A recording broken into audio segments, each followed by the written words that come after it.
Assalamualaikum warahmatullahi wabarakatuh.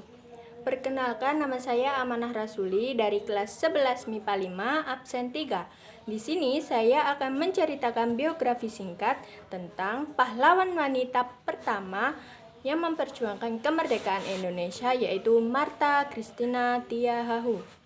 Martha Christina Tiahahu adalah pahlawan nasional perempuan pertama yang gugur di medan perang saat bertempur melawan Belanda demi mempertahankan tanah Maluku yang kaya akan hasil bumi.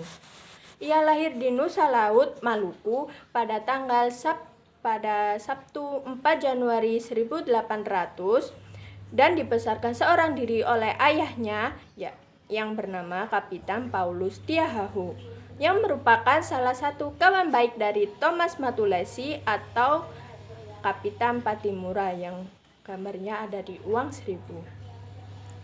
Sejak kecil, perempuan yang akrab disapa Martha ini sering mengikuti ayahnya dalam rapat pembentukan kubu-kubu pertahanan hingga pada akhirnya di usia yang ke-17 tahun ia turut andil dalam pertempuran melawan Belanda di Desa Ou Ulat, Pulau Saparua. Dalam pertempuran itu, ia memimpin pasukan perang wanita dan mengobarkan semangat juang pada pasukan agar terus ikut mendampingi pasukan laki-laki dalam perebutan wilayah Maluku dari penjajah, hanya berbekal dengan bambu runcing dan ikat kepala yang melingkar di kepalanya seperti ini. Bersama dengan para pejuang tanah Maluku yang lain, Martha cukup membuat kerepotan Belanda pada saat itu.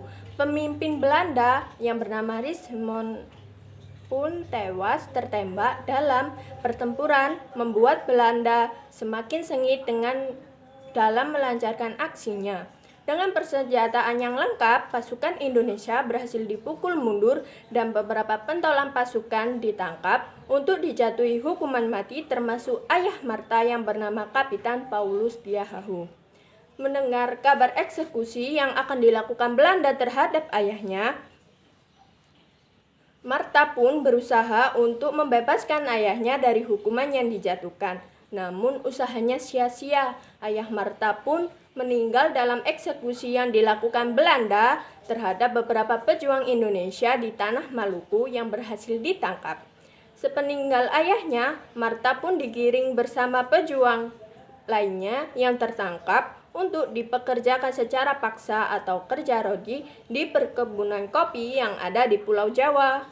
Namun, dalam perjalanan menuju Pulau Jawa, tepatnya di kapal Everston, Martha pun melanjutkan aksi pemberontakannya terhadap Belanda dengan aksi mogok makan dan aksi mogok pengobatan.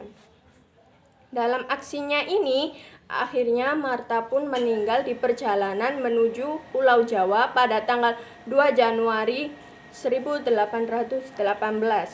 Jasadnya pun kemudian dibuang di Laut Banda dan namanya ditetapkan sebagai pahlawan nasional pada tahun 1969. Berkat pengorbanannya tersebut, pemerintah Maluku membuat monumen untuk mengenang jasa Martha. Martha pun mendapat penghargaan pahlawan nasional menurut Surat Keputusan Presiden Republik Indonesia nomor 012/TK/tahun 1969 pada tanggal 20 Mei 1969. Nah, sekian dari saya. Apabila ada kesalahan kata mohon dimaafkan. Wassalamualaikum warahmatullahi wabarakatuh.